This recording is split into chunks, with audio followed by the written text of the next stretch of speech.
Hola, bienvenido a más una clase de Lengua Española 1.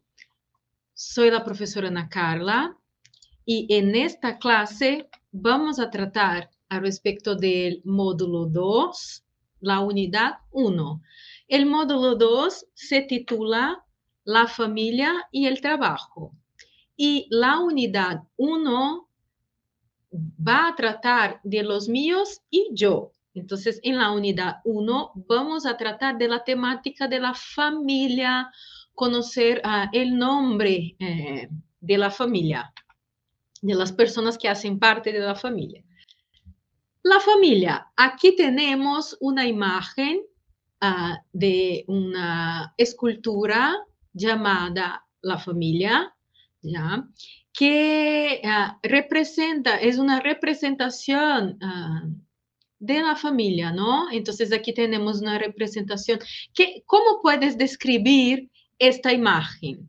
¿Qué ves en esta imagen? Como que você descreveria essa imagem? O que você está vendo nela? Bien, aquí tenemos una familia tradicional, ¿no? De madre, hijo y padre, ¿no? La madre, el hijo, el padre, y están todos unidos, ¿no? Por sus brazos.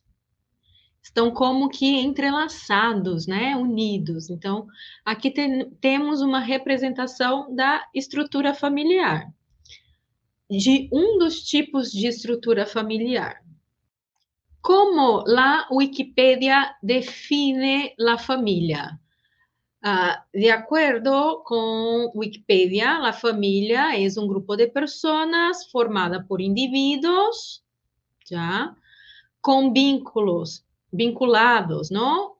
Por relaciones de filiación ou de pareja. Então, eu tenho uma relação de filiação ou de par, né? De ser cônjuge um do outro.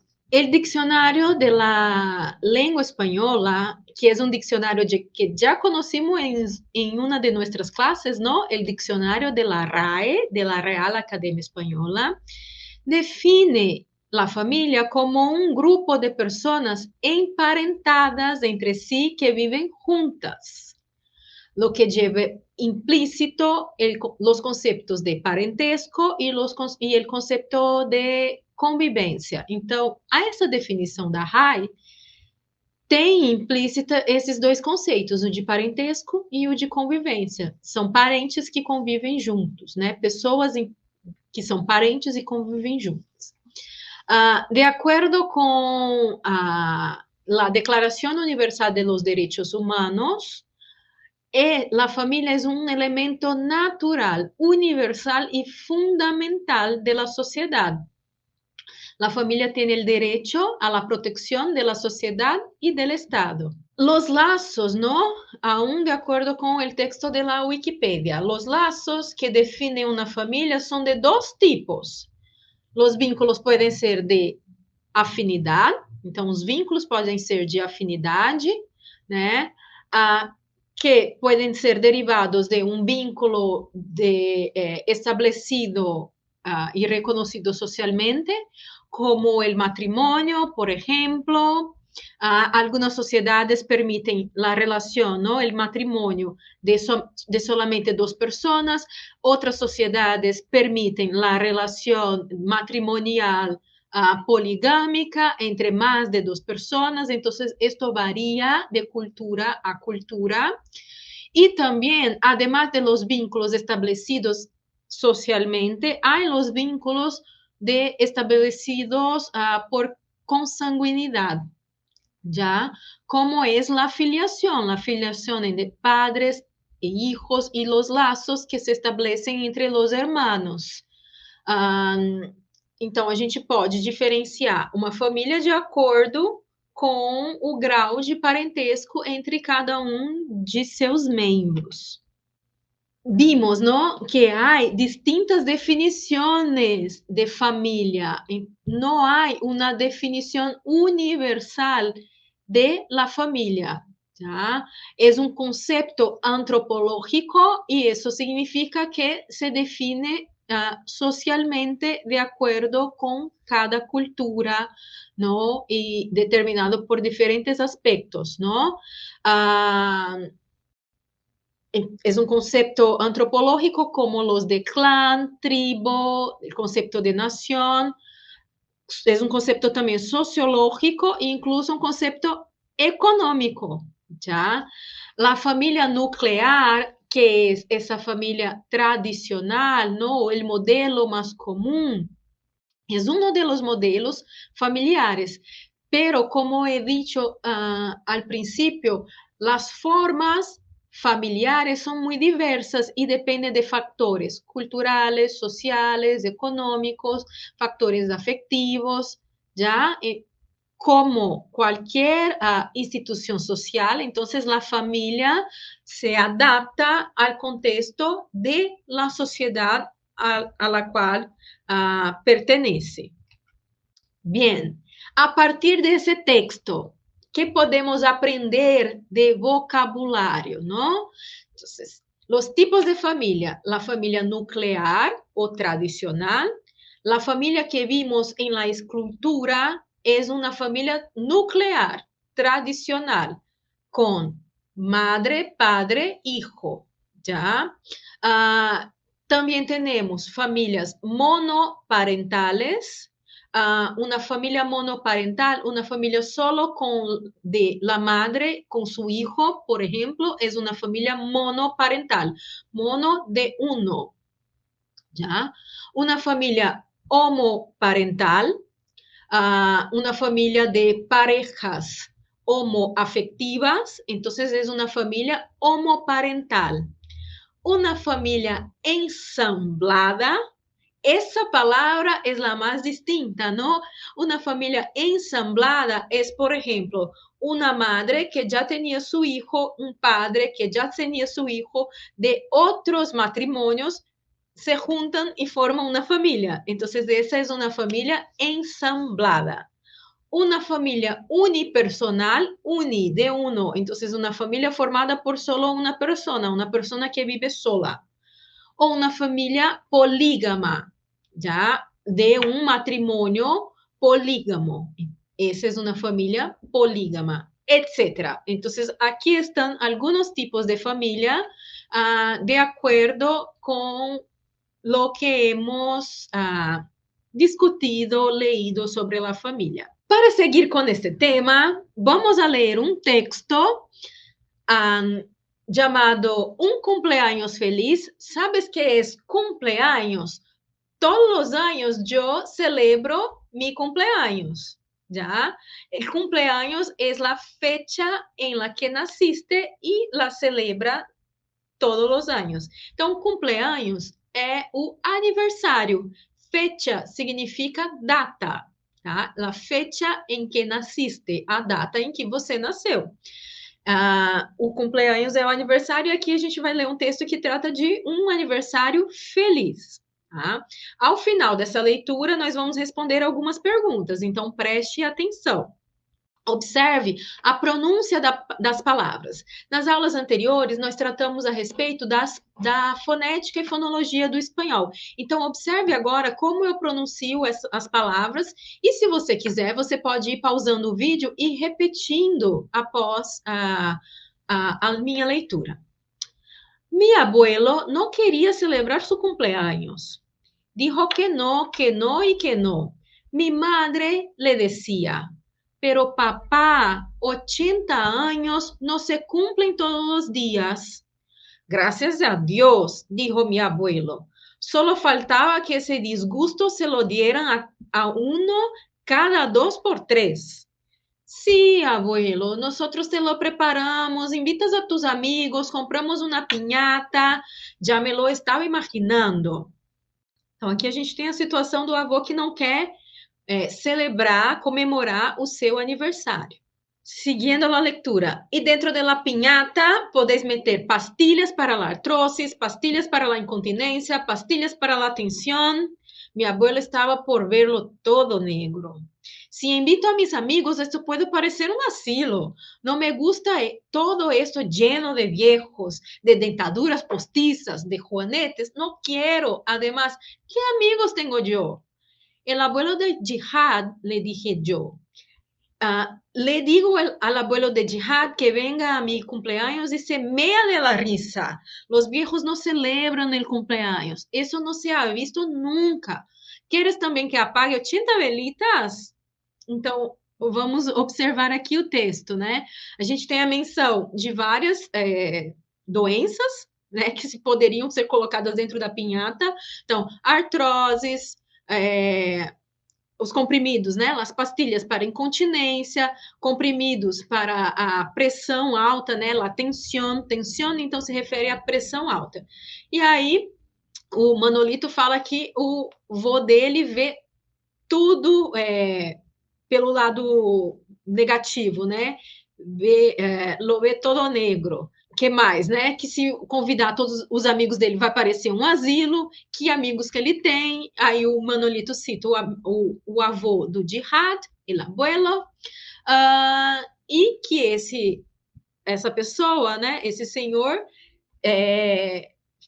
morreria de dar risada. Se mea de la risa. Mear-se é fazer xixi, tá? Em português, a nossa expressão é morrer de rir, né? E aí, né, a pergunta irônica, né? Você quer também que eu apague 80 velhinhas? Seguindo com a leitura. Sí, dijimos el imbécil y yo, que a veces estamos de acuerdo. El imbécil es hermano de Manolito. Então, aqui, essa história é uma história do Manolito Gafotas. Manolito é esse interlocutor que está falando com o avô, e imbécil, que significa imbecil, é assim que ele chama o irmão dele, é o irmão dele, né? El abuelo responde, ¿no? Yo apago 80 velas y me enterráis después del cumpleaños feliz. Cumpleaños feliz es la canción que cantamos para el cumpleaños. El imbécil y yo empezamos a cantar el cumpleaños feliz. Ese tipo de canciones siempre las cantamos a dúo y dando patadas en las patas de la mesa. Es nuestro estilo, la canción melódica. Mi abuelo seguía en lo suyo. Y encima, como eres viejo, la gente solo te regala bufandas. Te llenan el armario de bufandas. Ni una corbata, ni un frasco de colonia, ni un chaquetón 3/4, solo bufandas. Pues dinos lo que quieres que te regalemos. Mi madre no se da por vencida tan fácilmente. Nada, no tengo nada que celebrar, no tengo amigos y no tengo ganas de cumplir 80 años. Lo único que tengo son bufandas de los cumpleaños anteriores. Então, aqui, para a gente entender, bufanda é o cachecol. Na nossa cultura, não é comum dar de presente cachecol, né? Mas aqui a gente está vendo uma história da Espanha, então é um outro contexto, em um contexto em que se faz mais frio, em que é um presente frequente para os mais idosos. Então, ele está reclamando de todo o aniversário só ganhar cachecóis, né? E já está cheio de cachecóis e não quer saber de aniversário. Para quê, né? Não vai ganhar um presente diferente. Siguiendo con la lectura. Dicho esto, mi abuelo se metió en el cuarto de baño para ponerse los dientes postizos porque se iba a tomar el sol con el abuelo de Jihad. Mi abuelo no es de los que les gusta tomar el sol sin dientes. Cogió la puerta y se fue. El imbécil y yo nos quedamos con el cumpleaños feliz en la boca. Não conseguiram cantar, né? O feliz aniversário. Yo hasta ese momento no había conocido a nadie que no quisiera celebrar su cumpleaños, incluso mi madre, que desde hace muchos años solo quiere cumplir 37, lo quiere celebrar y lo avisa muchos días antes para que mi padre se acuerde y le compre un brillante, un bisón o una batidora con unas cuchillas mortales, que es lo que al final le acaba comprando siempre. Aqui está a referência, né? A autora é lindo, é uma história do Manolito Gafotas. Manolito Gafotas é um personagem tradicional da literatura infanto-juvenil espanhola. E essa referência, esse texto se encontra no livro de Bruno e Mendonça, são duas autoras de um livro didático de espanhol, aqui do Brasil. Bom, as perguntas, intenta contestá-las de acordo com o que hemos leído, já, e também vou a contestar aqui junto. El abuelo de Manolito no quiere celebrar su cumpleaños. ¿Crees que es sincero? Sus razones son convincentes? O que parece para você? O vô do Manolito, ele está sendo sincero ao não querer, ao dizer que não quer celebrar o seu aniversário? As razões dele são convincentes? São todas perguntas pessoais. ¿Te gustaría cumplir 80 años y celebrarlos? Se contestas que sim, como lo celebrarias? E você gostaria de, ao cumprir 80 anos, celebrar essa idade? E como que você celebraria? E o dia de tu cumpleaños, como lo celebras? Sueles pedir regalos a tus familiares? Como que você celebra o dia do seu aniversário? Você costuma, nós já vimos em uma aula anterior que o verbo soler significa costumar. Então, você costuma pedir presentes aos seus familiares? Bien, a mí, para la primera pregunta, a mí me parece que es sincero porque fue muy enfático, ¿no? Con sus razones y sus razones me parecieron convincentes, a mí me parecieron. Me gustaría, sí, me gustaría muchísimo cumplir 80 años y cumplir 80 años bien, ya dispuesta a celebrar mi cumpleaños. Si yo cumplo 80 años, me gustaría sí celebrarlos y los celebraría con una fiesta, una gran fiesta. Y el día de mi cumpleaños lo celebro, pero generalmente con las personas más cercanas, mis familiares, y sí pido regalo a mis familiares. Es un día para ganar un regalo, ¿no? Regalo significa presente. Você deve ter entendido pelo contexto. Bom, a partir deste texto e das leituras que nós fizemos anteriormente, vamos observar como algumas questões gramaticais. Então, como se comportam sujeito, verbo e objeto em espanhol, tá? Observa estes fragmentos do texto anterior. Como eres viejo, la gente te regala bufandas. Aquí está solo, ¿no? Solo te regala bufandas. No tengo nada que celebrar. No tengo amigos y no tengo ganas de cumplir 80 años. La forma más clara de expresarse en español es escribir primero el sujeto, después el verbo y luego el objeto, ¿ya? Ejemplo, la gente es el sujeto, te regala el verbo e bufandas el objeto. Então, essa é a forma mais clara de se expressar em espanhol, usando a sequência sujeito, verbo e objeto, assim como em português. A gente pode encontrar, nós podemos nos depararmos com outras formas, com essas posições, o verbo e seus complementos de maneira invertida, mas esta é a forma mais direta, né, e clara de se expressar em espanhol. A gente vai ver que a gente tem a presença de um sujeito, mesmo que esse sujeito esteja omitido na frase, tá?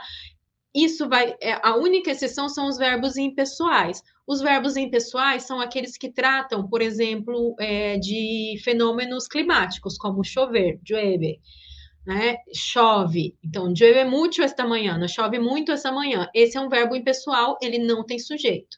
Os demais verbos, eles, com exceção dos verbos impessoais, eles apresentam o sujeito, mesmo que esse sujeito esteja aí omitido, como é o caso do segundo exemplo. No tengo nada que celebrar. Eu sei que o sujeito é a primeira pessoa singular. Yo no tengo, tá? Pela conjugação do verbo, eu sei que yo é o sujeito aí. E aí, né, não tenho, yo é o sujeito que está omitido, tengo o verbo e o objeto nada que celebrar. Aí a gente tem uma oração funcionando como o objeto do verbo. Então, essa é a forma mais clara de se expressar e de escrever em espanhol. A conjugação, vamos ver agora a conjugação de alguns verbos irregulares. A conjugação de alguns verbos irregulares. Primeiro, vamos conhecer os pronomes no espanhol, os pronomes pessoais, que em espanhol nós chamamos de pronombres sujeto, já? Então, pronombre sujeto. Traduzindo ao pé da letra, seria pronome sujeito. A tradução real é pronome pessoal. É essa a tradução que nós usamos. Quais são os pronomes em espanhol? Então, nós temos yo, tú, vos, él, ella, usted, nosotros, nosotras, vosotros, vosotras, ellos, ellas, ustedes.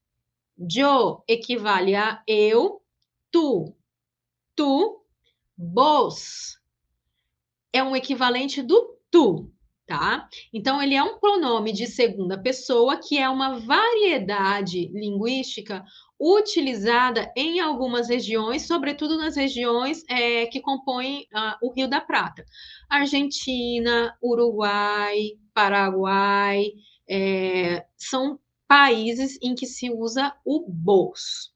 Tá? Alguns países, né? Alguns exemplos de países, mas ele é usado em outros países também, em alguns países somente em determinadas regiões, alguns em regiões mais interioranas, né? E em regiões urbanas se usa o tu, então é uma variedade regional, tá? Mas o que vocês precisam saber é que o vos equivale ao tu em relação ao uso, né? Él, ella, usted, terceira pessoa, ele significa ele, nós já vimos na aula sobre acentuação, e ele, que é o pronome pessoal, ele tem acento, ela, tá? E usted seria uma tradução para a gente, seria o senhor, a senhora, porque usted é um tratamento formal de segunda pessoa. Então, ele é segunda pessoa, quando a gente está se dirigindo, né, a outra pessoa, mas a conjugação, a forma gramatical é da terceira pessoa. Então, quando você usa usted, o verbo está conjugado na terceira pessoa, tá? Agora, pensando no uso, no tratamento com seu interlocutor, você está tratando de uma segunda pessoa. É a pessoa com quem você está falando. Para não confundir, a pessoa com quem você está falando. E aí é o tratamento formal. O senhor, a senhora. Nosotros, nosotras, nós. Observe que em espanhol tem variação de gênero. Então, nosotros, masculino, nosotras, feminino. Nós. Vosotros, vosotras, vós. Então, a segunda pessoa plural, o vós do português, que já está em desuso, né? É o vosotros do espanhol. Vosotros ou vosotras tem variação também de gênero, como nosotros, nosotras. Não confundam vosotros com vos. Esse vos aqui equivale ao tu. Não tem nada a ver com vós do português, tá? Ellos, ellas, ustedes, a forma plural da terceira pessoa. Então, eles, elas, os senhores, as senhoras. Tá?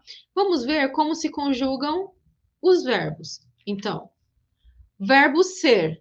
Eu soy, tú eres, vos sos, él, ella, usted es, nosotros somos, vosotros sois, ellos son. Todos estes verbos aqui são verbos irregulares. Por isso, nós estamos vendo eles em um momento separado, tá? Bom, aqui, para vocês entenderem a conjugação do vos, ela deriva do vosotros.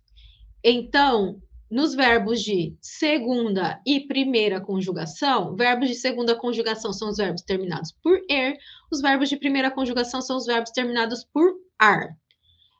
Nós tiramos o i e assim temos a forma do vos, tá? Nos verbos de terceira conjugação, que são os verbos terminados por ir, corresponde. Então, a forma do vosotros corresponde à forma do vos, tá? A forma do vos, perdão, corresponde à forma do vosotros. Seguindo com a conjugação dos verbos, verbo estar. Yo estoy, tú estás, vos estás, él, ella, usted está, nosotros estamos, vosotros estáis y ellos, ellas, ustedes están. El verbo tener. Yo tengo, tu tienes, vos tenés. Observe uma diferença aqui, né? Entre o tu e entre o vos. O tu, a acentuação, né? A sílaba tônica está aqui, ó, na penúltima. No vos, a sílaba tônica está sempre na última, tá? Com exceção dos monossílabos que não são acentuados, né? Nós já vimos isso antes. A sílaba tônica nos verbos formados por mais de uma sílaba, ela estará sempre na última sílaba com o vos. Como é uma oxítona terminada por S, tem acento. Seguindo aqui, então, vos tenés, él, ella, usted tiene, nosotros, nosotras tenemos, vosotros, vosotras tenéis, ellos tienen. El verbo ir, yo voy, tú vas, vos vas, igual. Él, ella, usted va, nosotros, nosotras vamos, vosotros, vosotras vais, ellos, ellas, ustedes van. Venir, yo vengo, tú vienes, vos venís, él, ella, usted viene, nosotros, nosotras venimos, vosotros, vosotras venís, ellos, ellas, ustedes vienen. Estas son las conjugaciones, esa es la manera como se conjugan los verbos ser, estar, tener, ir y venir, que son verbos irregulares en español. Ser significa ser, estar, tener é o verbo ter, tá? Então, o verbo ter é tener em espanhol, ir igual ao português, venir, o verbo vir em português. Las personas del discurso y pronombres personales sujeto, lo que les había explicado, ¿no? Entonces, las personas en singular, la primera, yo, la segunda, tú, vos y usted. Usted es segunda persona, pero se conjuga, usa la conjugación de la tercera, está, ¿ya? Entonces, yo estoy, tú, vos estás, usted está. Tercera persona, él, ella, está. Plural, la primera persona, nosotros, nosotras. Vean, distinción de género, estamos. Segunda persona, vosotros, vosotras y ustedes. Cambia la conjugación, ¿no? Porque vosotros, vosotras estáis, ustedes están, se conjuga como los pronombres de la tercera persona. Y la tercera, ellos, ellas, están. Aquí con el verbo estar, tú y vos corresponde, pero eso no sucede siempre. Es una excepción. Algunas observaciones. Las observaciones, algunas de ellas, ya les he dicho, ¿no? Entonces, nosotros y vosotros tienen femenino, nosotras, vosotras. Aquí, algo nuevo, ¿no? Vosotros y vosotras se usa en España, ¿ya? Entonces, es algo del español de España. En Hispanoamérica se usa, en cambio, ustedes. En nuestras clases van a observarme decir ustedes cuando me refiero a mis interlocutores en el plural, a ustedes, mis alunos, já? Então, aqui, ó, o pronome vosotros, vosotras só se usa na Espanha, tá? Nos países da América, a gente vai encontrar somente o uso de ustedes. Não existe vosotros. Inclusive, quando você faz cursos, né? Na Argentina, no Uruguai, você observa que eles não te ensinam o pronome vosotros, porque não é um pronome usado nesses países, tá? A gente usa ustedes. E é esse o pronome que eu uso, a variedade que eu uso ustedes, eu não uso vosotros. Quando vocês tenham contato com aulas de outros professores, ou falem com outras pessoas, pode ser que vocês observem o uso de vosotros, que não será o caso nas nossas aulas. En el español americano, hay otra forma que se usa en lugar de tú, que es el vos que ya les presenté, ¿no? Vos equivale a tú, es una otra forma que corresponde a tú. Hay en español algo que llamamos de relación de formalidad e informalidad. Para marcar a relação de formalidade e informalidade, em português, a gente usa você ou tu, né, como pronomes informais, e senhor, senhora, quando nós queremos nos referir a alguém com uma maneira mais formal. Por exemplo, quando a gente fala com pessoas idosas, nós utilizamos o senhor, a senhora, a gente não costuma usar tu ou você. Essa mesma relação de formalidade e informalidade existe no espanhol. E ela é marcada pelos pronomes, tá? Vejamos aqui neste quadro essa relação. Então, a relação de informalidade, né? No espanhol da América, nós usamos aí em singular, no singular, tu ou vos marcam a informalidade, e no espanhol da Espanha peninsular, tu marca a relação de informalidade. No plural, né, na América Latina, os tedes serve para a relação de informalidade e para o espanhol peninsular é vosotros. Tá? Vosotros é o pronome que a gente usa para essa relação de informalidade. Já na América Latina, para as relações formais, em que eu preciso usar uma linguagem mais formal e vou me tratar como meu interlocutor, usted é o que marca isso no plural. E equivale ao mesmo aí na Espanha, né? Usted é o que marca o formal, o tratamento formal singular. O plural também é igual. Ustedes, tanto no espanhol da América Latina como no espanhol peninsular. Tá?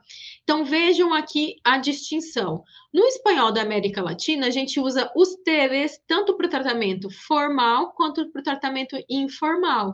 Olha só, né? A gente usa uma única forma para o tratamento formal e informal. Já no plural, no espanhol peninsular, a gente tem vosotros para o tratamento informal e ustedes para o tratamento formal. No singular, a gente tem tu e vos no espanhol da América Latina para o informal, diferentemente do espanhol peninsular, que só tem o tu. E para o formal é igual, né? Os te, tanto para a América Latina como para o espanhol peninsular.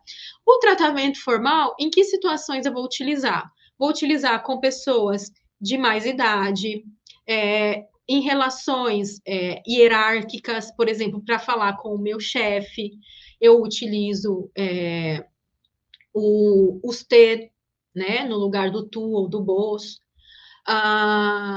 Essas relações hierárquicas, relações também professor-aluno. Então, sempre nessas relações que trazem, né, essas relações de hierarquia, eu vou utilizar o tratamento formal, tá? Esses são os usos que nós fazemos. Então, prestem atenção nisso, porque você tutear, ou seja, usar o pronome, o tu, no lugar do usted, né? Em situações que você teria que usar usted, você pode parecer uma pessoa mal educada, né? Então, é uma relação de cortesia também, tá? Bien, sobre los usos de los pronombres personales. Los pronombres personales en la posición de sujeto no siempre están expresados en la frase. Normalmente se los omite, se usan solo em alguns casos. Então, os pronomes pessoais em espanhol, nessa posição de sujeito, eles nem sempre são expressos. Em português, nós usamos muito mais os pronomes pessoais do que em espanhol. Você pode ter observado nas aulas anteriores, quando eu fazia a tradução, que eu inseria o pronome pessoal em momentos em que no espanhol não tem o pronome pessoal. Inclusive, quando nós estávamos tratando da relação sujeito, verbo e objeto, né? Tengo aparecia lá em uma das frases e eu traduzi como eu tenho, né? Porque em português nós marcamos muito mais o pronome pessoal do que em espanhol. Então, quando que nós usamos os pronomes pessoais em espanhol? Quando se quer insistir sobre a persona, eu não me chamo Denise, me chamo Regina. Então, aqui eu estou insistindo, estou falando eu não me chamo Denise, eu me chamo Regina. Então, aqui eu estou marcando essa insistência, né? es un uso, uno de los usos. Otro uso, para establecer contraste entre dos personas distintas. Yo soy ingeniero y tú. Nosotros estudiamos espanhol, eles inglês. Então, aqui eu estou marcando. Nós aqui estudamos espanhol. Eles, inglês. Estou marcando, somos nós, não eles. Então, para establecer esse contraste entre distintas pessoas. Também usamos os pronombres personales para evitar equívocos, principalmente em el uso de la terceira persona. Então, por que principalmente com o uso da terceira pessoa? Porque a terceira pessoa, a conjugação equivale a 3 pronomes diferentes, né? Pode ser ele, ela ou o senhor, a senhora. Então, eu preciso marcar se o pronome esse pronome na sentença para não causar confusão, não causar ambiguidades, tá? Aqui, como se llama usted? Como se llama ella? Então, vejam que como se llama é a mesma forma que se eu pergunto como se llama, dependendo do contexto, da situação, pode confundir o senhor ou uma terceira pessoa, uma pessoa de quem eu estou falando. Já em como te llamas, não hace falta usar tu. Por quê? O próprio verbo aí, llamas, já marca que é segunda pessoa singular. Né? Então, não há confusão. Não precisa usar o tu aí, a não ser que eu queira fazer uma daquelas 2 questões que nós vimos anteriormente, para diferenciar ou para insistir. Tá? Então, nessa última frase, neste último exemplo, não há necessidade. Observa, né? Fíjate. Se puede omitir el uso de usted, él, ella, pero es más cortés usarlos en determinadas ocasiones, sobre todo en las que pudiera dar lugar a equívocos. Então, sempre quando pode causar confusão, pode causar ambiguidade, o mais recomendado é que apareça o usted, él, ella, quando se trata de la tercera persona. Vamos a ver ahora los usos de los verbos que vimos sus conjugaciones anteriormente. Entonces, vimos la conjugación de los verbos, tratamos sobre el uso de los pronombres. Ahora veamos cuándo se usa, qué significa cada uno de los verbos. Entonces, el verbo ser, ¿para qué utilizamos el verbo ser? Para hablar de profesión, eres periodista, você é jornalista ou tu és jornalista, né? Traduções possíveis do português. Para identificar uma pessoa ou uma coisa, esta é Fernanda. Então, estou identificando esta pessoa. Para descrever uma pessoa ou uma coisa, somos altos e rubios. Somos altos e loiros. ¿Ya? Entonces, estoy describiendo. Para tratar, para hablar de la origen, de la procedencia de alguien, de dónde viene la persona, de dónde es, soy de Campo Grande, sois venezolanos, vós sois venezuelanos, né? Em português, a gente não usa o vós, então a tradução mais correta seria vocês são venezuelanos, porque é essa forma que nós usamos em português, então não a forma literal. E também usamos o verbo ser para falar de possessão, pertenência. Estes livros são do Senhor Gomes. Então, estes livros são do Senhor Gomes. Aqui eu estou falando de quem é, a quem pertence. Para todos estes contextos, usamos o verbo ser. O verbo estar, usamos para falar de uma situação. Estou em la casa, estou na casa. Para falar de estado físico ou estado de ânimo, estás contento? Então, está feliz, está contente. Estão, né? Vocês estão. Aí, estáis seria vosotros. Vós estáis. Nós usamos vocês. Vocês estão. E o presente contínuo. Estamos lendo o periódico. Então, para usar com gerúndio, né? Estamos lendo o jornal. Periódico, jornal. O verbo tener, de modo general, expressa possessão. Então, o verbo tener, ele expressa posse, ter, tá? Não confunda um seguinte uso que nós fazemos em português. Em português, nós usamos o verbo ter com o sentido de existir. Em espanhol, não, tá? Então, esse sentido de existir, não, nós não usamos com o verbo ter em espanhol. Nós usamos o verbo haber para esse sentido de existência. Hay muitas pessoas em este salão. Há muitas pessoas nesta sala, tá? Esse há, né? Tem muitas pessoas nesta sala, no sentido de existir, a gente usa o verbo haber em espanhol. O tener, o ter, só com sentido de posse, tá? Para que nós vamos usar, né? Para las descripciones de personas, ella tiene el pelo negro y él tiene los ojos verdes. Então, ela tem o cabelo preto e ele tiene los ojos verdes, ele tem os olhos verdes. Então, para fazer a descrição de uma pessoa, assim como nós usamos também em português. Para expresar estados de ánimo o estados físicos, especialmente con sustantivos, hambre, frío, calor, sed, dolor, miedo, sueño. Entonces, tener hambre, tengo frío, tengo calor. Em português, notem que é diferente. Nós falamos estou com fome, hambre é fome. Estou com frio, estou com calor. Sed significa sede. Dolor, dor. Então, estou com dor, estou com medo, estou com sono. Sonho, sono. Então, em português, nós usamos o verbo estar e não o verbo tener. Em espanhol, para essas situações, o verbo tener. O verbo tener também lo utilizamos para dizer a edade, assim como em português.